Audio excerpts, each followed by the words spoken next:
an Askewed view. This week we're going to be saying Walrus yes or Walrus no to Kevin Smith's terrifying and strangely bizarre feature film Tusk. Oh, yeah, that pretty much sums it up. Yeah, I got to go Walrus no on this one. And I know you're going to fight me. I'm well aware you're going to fight me, but I can't do it. I couldn't do it. Very much like, so. I finally sat down and watched the film because I didn't see it when it came out. I've been putting it off.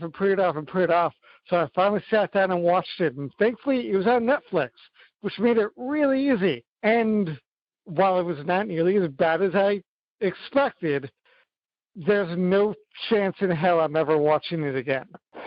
Yeah, I was kind of expecting that from you a little bit, but it's significantly better than I was expecting. I thought it was going to be grading from minute one. It actually wasn't that bad, but yeah, there's just no chance. Yeah, right on. I feel mostly the opposite. You guys, I love this movie. The first time I saw it, I wasn't sure how I felt, in all honesty, because it's a shocker, especially when it's just your first time taking all that in, and just. But with all of that, it's I don't know. I feel like it's a really gritty, terrifying. I mean, yes, there are some moments that just completely take you out of it, but we'll get to that. But just, I mean, there's, I don't know, just the overall grotesqueness of it all. I feel, I don't, like this one sat with me for a while. Like, I think the best way to really talk about this film to go to the story of how it came about. Because how it came about is kind of bonkers by itself. It is, and that's. I do know that Kevin himself has said that he's coined this. This is the first movie, or at least the first ever documented movie to have been inspired by a podcast. So, and it's such a paper-thin idea too. Somebody in a podcast mentioned some random thing, and he decided that would not only be a movie, but kickstart this whole new trilogy. Yeah, the True North trilogy. Yeah, this is so basically what had happened on Kevin's SModcast, which this is an actual episode. You can go listen to it at 258, I think. The episode title is Walrus Carpenter. But you can go back and listen to it. It's hilarious. But Kevin Smith and Scott Mosier, they're doing what they do best, just bullshitting. They're talking about this ad that one of them had seen online, which later turned out to be a hoax. But the ad that they had seen... That makes me so relieved that it was a hoax. Yep. Exactly. But so they saw this ad for this website Gumtree, which is like a British sort of like a British Craigslist. But they had found there was an ad for this elderly man who was wheelchair bound, didn't really move around much, and was offering a room for rent, completely rent free. Aside from just, like doing a couple of chores around the house for him that he couldn't do himself. And the other stipulation was that for 2 hours a day, you would have to wear a walrus costume and act as though you're a walrus. Like, you can't speak, you can only grunt and, like walruses. That's pretty much all that you could do for this 2 hours a day. So that, like, there's this ad for potential room for rent free if you comply with these rules. And Kevin and Scott both just were just like, this is such a horror movie, like this, like, can you imagine, like, you just change the the last detail to, instead of, they're actually discussing the plot of the movie. If you listen to the episode, like what eventually comes to be in the movie, and just as they're just having this conversation, and they talk about how what if we step it up a notch? You don't just have to put on the costume for 2 hours, but you're actually sewn into the fucking costume, and you can never leave it again. And it's just a bonkers conversation. It's a hilarious episode, but by the end of the episode, Kevin just kind of jokingly. Put up on Twitter, "Hey, you guys, if you really want to see this movie, hashtag Walrus yes. If you choose it, you don't want." And that was enough. Apparently, that was all the motivation he needed. Yeah, I think he was just bored. Like, he needed an excuse to make a movie. Yeah, I mean, I think that played some kind of part in it because at this point, he had the last movie he had done was Red State in 2011, and then that was it. They didn't really have a movie after that. I mean, there was in 2012 or 13 there was Jay and Silent Bob's Super Groovy cartoon movie, but that wasn't really. No, not quite the same thing. That's kind of a different media. It's an animated film, but yeah, his but yeah, in terms of movies that he's directed, yeah, this is the first one in like 3 years, and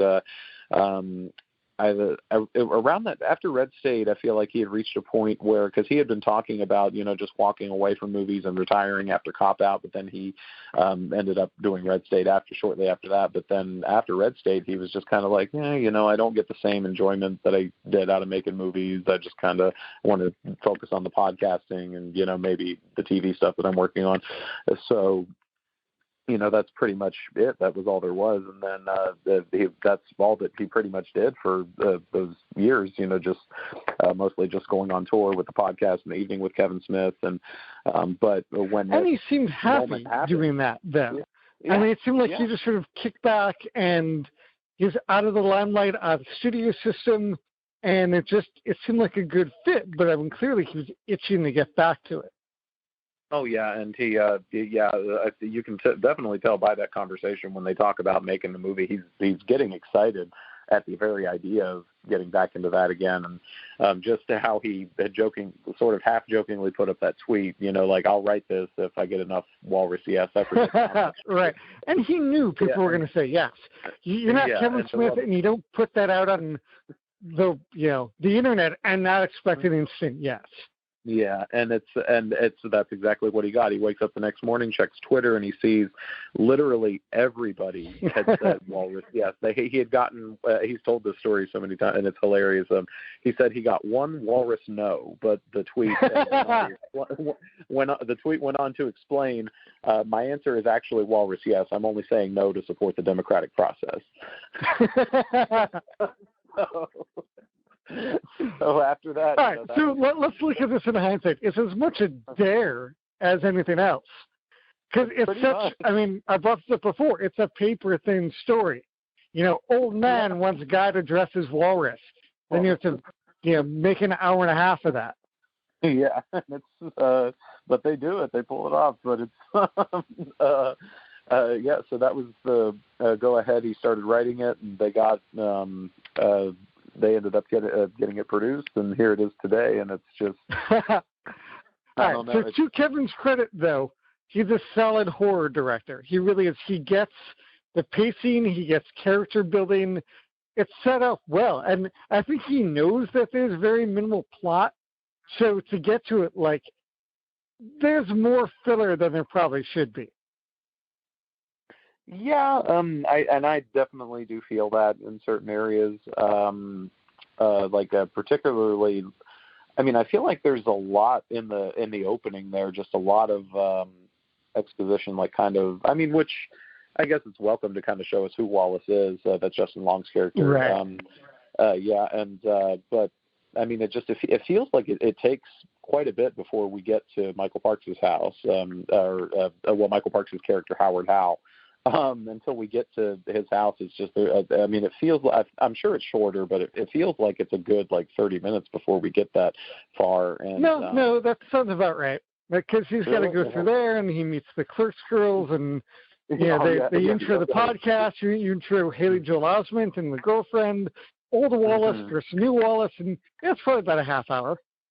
Yeah, I guess so. It's, but yeah, I don't know. I feel like, I mean, it does. There are moments in it where there are flashbacks, and it does call back to him and the girlfriend, and old Wallace versus. There are moments that kind of come later on, and I feel like it may have worked a little bit better had that had been broken up a little bit more and spread out across the movie a little bit more in a flashback format instead of just giving it all to us right there. Because I mean, I'm just people came to see this to see the Walrus. And it feels like it takes for. Oh, that's a slow burn to get there. It is, and there's Parks. I just got to say I love Michael Parks, even if for all of our listeners out there, this guy has had an incredible, amazing career that spans 50 plus years, maybe more than that. It's unfortunately he passed away recently within the past couple of years, but he's a tremendous actor. You can see him in a lot of people know him today from Quentin Tarantino's movies. He pops up in pretty much every single one of those. Oh yeah, as the same character. He's Sheriff McGraw in all those movies. But no, I mean, and he's not given a ton to do in the Tarantino films, but on this, he's a powerhouse. Yeah, and I got to hand to him, like, again, I may not necessarily like the movie, but I respect the acting. I respect how it was done. Both him and Justin Long, the moment they meet and play off of each other, it's fantastic. Yeah, I feel the same way. And it's and you know what's really funny about that is, at least from the interviews that I've heard with Justin and Kevin talking about this experience, apparently Parks didn't really warm up to Justin right away. He kind of, at least the story goes anyway. I mean, apparently Parks was thinking, because Justin's kind of more of an ad-libber, whereas Parks is a very, serious, he takes his work very seriously. He's a very, dramatic actor. And, so he's doing his stuff completely verbatim, isn't changing anything. And, Justin comes in here with 10 different takes of just different stuff because he's a funny guy. And you absolutely see that, though. In their first meeting, he's quoting Shakespeare and quoting, T.S. Eliot and, Ernest Hemingway and all that. And he's there and he's calm, he's quiet. And meanwhile, Justin is just bouncing around the room and being funny. And you can see it's like chaos versus order. They clearly clash, but it works. Yeah, definitely. And it's and when they eventually Parks did warm up to him and they got along pretty great throughout the rest of the shoot, but just and you can kind of see that as the movie goes along, just the way that they sort of play off of each other. It's an interesting pairing. Well, I never would have. To Justin's credit, he's a little more subdued the further along the movie gets. That is true. It's amazing what happens when you take away his legs and his arms and, pump him full of morphine. He's going to be slightly less comedic. Yeah, but well, I don't know, man. When I saw the film for the first time, I remember I'll never forget seeing this opening night at the Alamo Drafthouse when the moment that the walrus comes on screen, just everybody. I mean, there was only maybe 10 people total in the auditorium, but we erupted, man. That's when we saw the walrus. Oh! I seared into my brain. Finally watching it. It's going to stick with me for days. Yeah, it's something you can't unsee. And on the big screen, even more so, nowhere to hide, giant. Yeah, I wouldn't sleep for a month. Yeah, I mean, this movie, honestly, it gave me nightmares even for a couple months, or a couple days. Well, okay, and that's the thing, to its credit, and you and I both watched a lot of horror films. I've watched a lot of horror films with you back in L.A., and this is surprisingly not that gory. I mean, a lot of the blood takes place off screen. There's a couple bloody scenes, but it's more, it's like Jaws. You leave it to the imagination up until the very end. And that's, I think, why it works. Yeah, I think so too. And I mean, even the gore for the most part isn't necessarily gore that you would think of in terms of a splatter movie or like one of the Saw movies or something. It's really not. It's more of a one of the most bloodiest scenes is just a surgery, if you will. So it's not really necessarily the same way that you would think of it in terms of a horror film. But no, just I feel like a lot of obviously the walrus looks grotesque, but what really sat with me was the idea of this, being sewn into something that you cannot escape. You were trapped as this thing for the rest of your life. It's just that I don't know, just the notion of that was horrifying to me. Like, this is, it's Oh, no, I 100% agree with you, and that's the kind of thing that's keeping me up at night, you know? Yeah. Uh-huh. Just, I don't know, just imagining that, just, ugh. But that's crazy. and I think the weird thing is coming from the mind of Kevin Smith. That's what's even weirder. You know, I mean, like, there's a guy that brought us Clerks and Mallrats. So for someone that loves us and brought us so much happiness is now just trying to fuck with us and get in our head and terrify us. Yeah, and he does that job very well here. I mean, Red State is, and we'll get to that one as well, but Red State is kind of more of a half horror, half action movie, which I can't wait for you to see it because you'll see what I'm talking about. But this one is just a straight up from the very, just completely just a horrifying experience with a little. I mean, there's a little bit of comedy thrown in, and it kind of feels off balance at times because it does. Yeah, it doesn't quite feel right. Because these aren't really good people. I think the whole purpose of their podcast is to show that they're not really good people. Yeah, they do, especially most of the time I was thinking, Walrus kind of deserves this because he's an asshole, But, a little bit, yeah. Yeah, and then that's kind of how I felt the first couple times I saw it, and and I was only really thinking about that. Wallace is really an asshole, but honestly, all three of the leads kind of have their their bad qualities. I mean, because Haley Joel Osment is the best friend that's having an affair with the girlfriend, and the girlfriend is also right. So even that's not redeemable. But I got to compare this to like the Friday the 13th films, right? There's so many slashers there, and how long do you really get with the people before they get killed? Most of the time, it's like victim number 1 through 10. They're interchangeable. But at least with this, he builds up enough character development that you may not like them, but you know enough about them to care about them. Yeah, definitely. I mean, you really do, but especially by the end, you really do kind of feel for it, especially after the walrus happens, and you're just like, oh man, like that guy was an asshole, but this is crazy, like karma is really biting at him here, but. So speaking of that, we're going to take a short break and then dive into somehow an even crazier part of Tusk. We'll be right back. Be right back. All right, we're just over half. And we are back with an Askewed view talking about Tusk.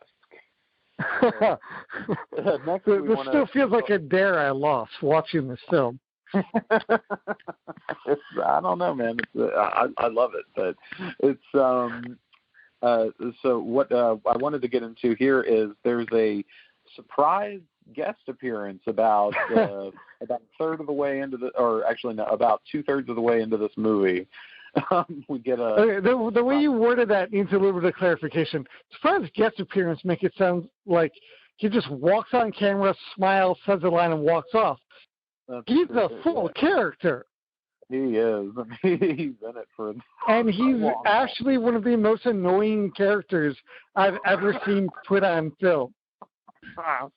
What I mean, I don't know when people. All right, so let's take with the curtain.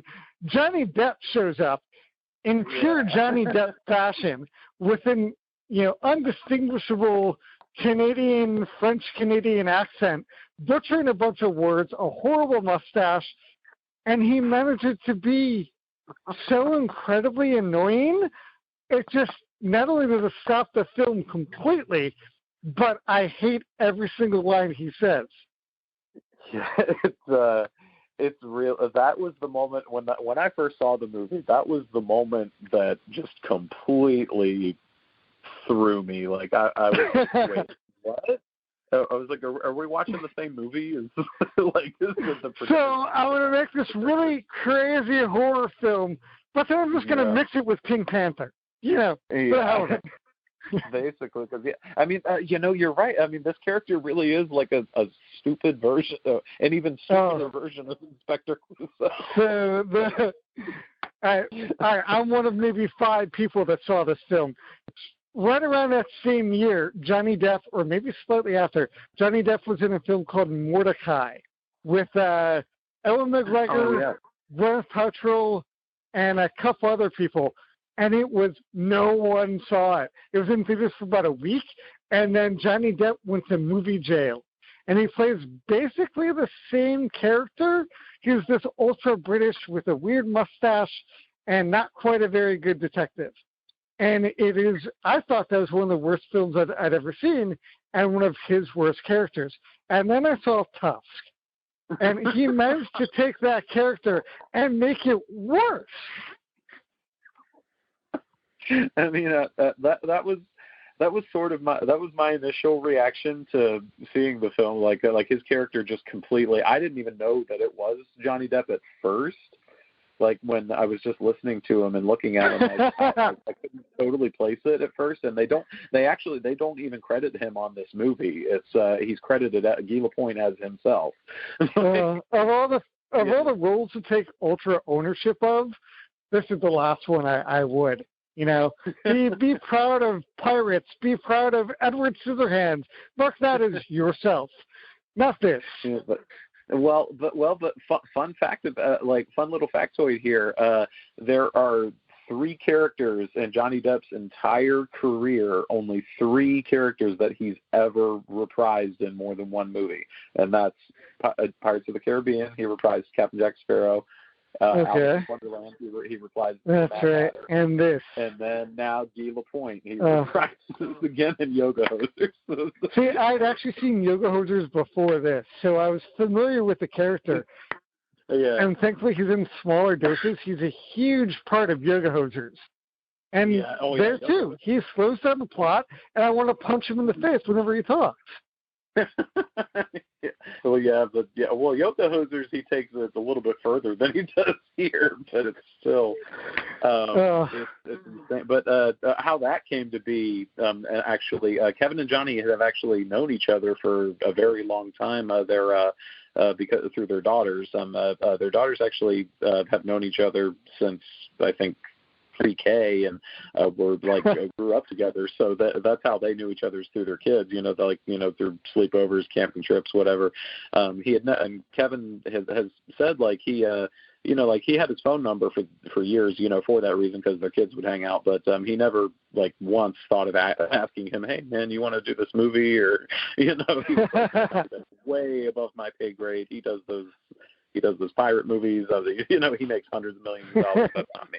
Well, so I mean, that's kind of what had happened at first. And the part of Guy Lapointe, funny story, was originally written for Quentin Tarantino to play. And, I could actually see that just a little bit more. I could see that working just a little bit better. It'd be that level of camp that I'd be okay with it. Yeah, and that was the thing. When Kevin said that, I was like, that makes a lot more sense.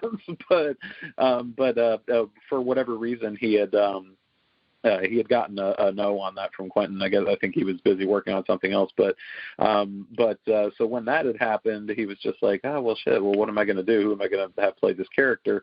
And so he ended up he just kind of on a whim had texted Johnny Depp and said, "Hey man, I got this movie that I'm doing with Michael Parks. If you're interested, I can send you the script." And so he was like, "Yeah, sure." And not knowing anything about it or anything like that, he was like, "Oh, I love Michael that'll Parks." teach him. Yeah, that's what sold it on Johnny though, was he was just like, "Oh, I love Michael Parks," and that's what got him to read it. And thankfully they share a scene together, although. I never thought I'd say this, but Michael Parks runs just laps around Johnny Depp in acting in that scene. It's Johnny Depp looks like the community theater kid compared to Michael Parks. You got a point. When that's the scene that they have together, when he's Michael Parks is just completely massively over the top. He's trying to disguise himself and just. Right.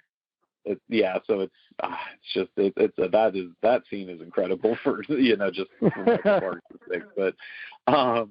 But to continue with Kevin and Johnny, after Kevin had sent him the script, Kevin hadn't heard back from him for like weeks at that point, and was just like, I'm going to text him again, but he's probably just forgot about it. And he texted him again, and instead of getting a text back, Kevin got a phone call from Johnny Depp. And there was no, like literally all it was Kevin go, hello, and Johnny just reads the whole monologue in what would be the voice of That sounds exactly like Johnny Depp. That is exactly the kind of thing he would do. Yeah, so he had probably spent those remaining weeks going to Canada, getting into character. Yeah, and actually, that's another fun fact about this movie. This movie actually, both movies that are in the True North trilogy, Moose Jaw's coming soon. Both movies that are in that trilogy with quotes. Yeah. But both of those films were not shot in Canada. Tusk was shot in North Carolina, and Yoga Hosers was shot here in, I think, like Orange County. So. Close enough. But I will say this, from watching Tusk, and speaking of Yoga Hosers, from watching Tusk, he does a great amount of world building for this, trilogy he's setting up. It was great to introduce the girls there, but problem was, whenever the girls were on screen, I was more interested in them and what they were doing. They seemed way more fascinating than whatever the hell else I was watching. So I'm glad the next film was about them, but it just, I don't know, like just if you pack your film with more interesting characters than your main characters, it's going to work against you. That's true. Yeah. And we even talked about that before with Cop Out, how that kind of seemed. Yeah, exactly. How that there was like a similarity there with that, like the lead characters weren't the most interesting characters, but and I feel like that kind of is sort of what sparked the idea for Yoga Hosers after this, because I know when Kevin initially had incepted this was more of a, Tusk was more of a, this was just a one-off movie, just going to be a one-off fucked up movie, but it turned out to be when he had gotten, he was having Harley come to the set it was originally just going to be Harley. She was just going to be the one clerk in the store. She was hanging out with Lily Rose, that Johnny Depp's daughter, who's also in the movie, Lily Rose Depp. They were just hanging out one day, and she said, "Hey, she's going to come to set with me. Is that cool?" And they ended up using her in the scene as well. And seeing them play off of each other in that small scene, it's pretty small. They don't have a lot of dialogue. They're just being shitty teenagers, But it's enough that it makes them interesting. Yeah, and they really are interesting. It's like I feel like just seeing both of them be naturals, because neither one of them had really had much prior acting experience to that, other than like just appearing in their dad's movies for a second. So like that was kind of the first step to sort of get them.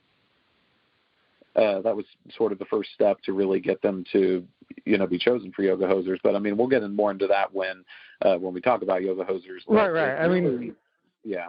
Tusk is the thing that really, it still boggles the mind that this thing got made. It really is.